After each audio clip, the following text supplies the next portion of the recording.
Hey guys, welcome back to another Moto Talk. We're going to be going over Glendale, and I'm going to be honest with you guys. I know everybody is hype about Glendale, literally because Ken Roczen put it down, showed us the speed that he's had all season. He just hadn't had the luck, but in Glendale, he put it together and laid it down. All right, guys, it was great, but I want to talk about the entirety of Glendale, guys. So let's just jump into it.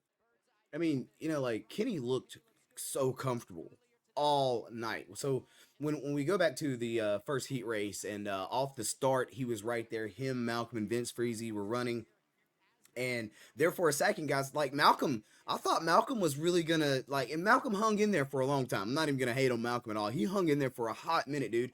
But to see how well Kenny was riding, how comfortable Kenny looked, and just to see the speed, and it's like they say, it was reminiscent to A1 because Kenny had that speed at A1, but then the start of the main event, Kenny had some trouble, and he just you can't recover but so much, right? And then to see him in this heat race just blowing the walls off of the track, bruh. And it was kind of interesting also in this heat race because we were watching Jet Lawrence battle with Vince Freezy because Vince was actually doing a solid job of holding Jet off. I don't know. Jet's still fast as all get out, but Vince was holding it down. But I think Jet's just riding nice. You know what I'm saying? He's not trying to push too much. But back to why we talking about this. We talking about K-Rock. We talking about Ken Rocks, and we talking about Kickstart, who just held it down during his heat race and killed it in the main event, man. It was crazy. It was great to see. Now let's absolutely talk about Aaron Plessinger and the speed that it seems like he's found out of nowhere. Well, not out of nowhere. I mean, last season AP showed us that he could lead a race, and in Detroit he just kind of things happened, right? But this season AP has been consistently there with speed. I mean, he really has, to the point where I'm almost like it's like I was talking. I was like, yo, it's like Chase Sexton gets over to this KTM team, and AP just goes, you know what? It's time to put the pain, the work in, and AP has looked great. So he ends up getting his heat race win, and then we get to the main event, dude, and there he is, right behind Ken Roczen. And in my opinion, Aaron Plessinger looked like he was gonna be in position to take the lead away from Ken Roczen at some point if it hadn't have been for that little slick spot that made him wash out early in the race. And where he washed out so early before that in that turn, it was so early, all everybody was together. So he lost I don't know, 15 positions in one crash. He lost like 15 positions, and it didn't even take him that long to get up. The problem was it was so early in the race, everybody was still clumped together.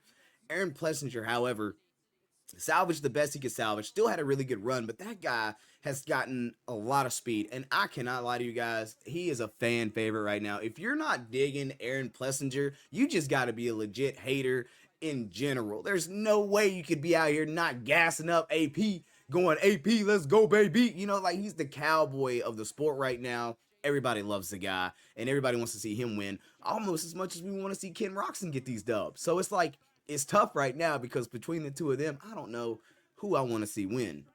Do you? Yeah, Jason Anderson had a phenomenal race in Glendale as well. I mean, like last weekend, he didn't look too good. In Detroit, I don't know, his suspension was giving him trouble, so he kind of had to figure some stuff out. You could kind of tell by the way he was riding, he kept falling back. And once he finally caught fire, he started looking good in Detroit. Glendale, he absolutely, you could tell that the guy loved the track. He rode so well, like he was actually right on the heels of Plessinger right before Plessinger crashed. And he held it down. He held on to that second place spot, man, and it was actually nice to see Jason Anderson do work. Now, the next person I really want to talk about is Jet Lawrence, though. Jet Lawrence didn't get the best start, just run off the track by Cooper Webb, just racing. You know how it goes. And then he catches up to his brother.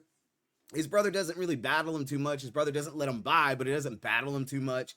Jet makes a pass on him, and then we kept seeing Jet case this one triple, and I want to say I know why he's casing this triple, guys. I want to say that he was trying to keep his bike as low as possible and keep it as close to the ground as possible for momentum or speed or something. I don't know, because he did it so many times it didn't make sense to what else it could have possibly been, because no one else was really struggling with that triple outside of the turn. So it had to be something that he was trying to do, a line that he was trying to use, or something that he figured out that was working for speed. But if he didn't time it right or do it properly, it was giving him a lot of trouble. Chase Sexton, I mean, I'm not going to hate on Chase. I think Chase is out there running his races, keeping it on two wheels, finishing. I know he also had a injury like earlier on Tuesday before Glendale, so it was a fracture or something like that he had that was really giving him a little bit of trouble, right? His grip strength is a problem. And I don't know if you guys ride, if you race, if you're on a dirt bike, grip strength matters. Like, if you can't hold on to that powerful bike, like, you probably don't need to go fast, most definitely, right? So that impacts it greatly, in my opinion. Like, jumping on Cooper Webb, like, Cooper Webb was looking very fast. I don't know what it was about Glendale or what was going on with Cooper Webb, but I don't know if he really showed up to Glendale. Cooper Webb did not seem like he had the momentum that we were seeing him come with throughout the season so far. Because I mean, he didn't look bad in Detroit. He looked hungry, right? He looked like he wanted it. You could kind of tell that the guy was going for it, man. And in Glendale, he just, I don't know. Cooper Webb, I've been rooting for you a little bit, even though I'm not your biggest fan. I've been rooting for you a little bit because you really got some grit and some speed. So it was quite interesting to see that go down the way it went down. Guys, I'm gonna have to wrap this up because the 450s had so much content, so much stuff to talk about. I really don't want to go into the 250 part two because probably gonna be looking at like a 13, 14-minute video, and I'm not about that life. So, guys, mad love. Make sure you stay tuned for the 250 recap as well. I'm talking, Jordan Smith, Joe Shimoda, Levi Kitchen, RJ Hampshire not doing RJ things. We got a lot coming up. So stay tuned, hit that subscribe button, and we'll see you guys on the next one.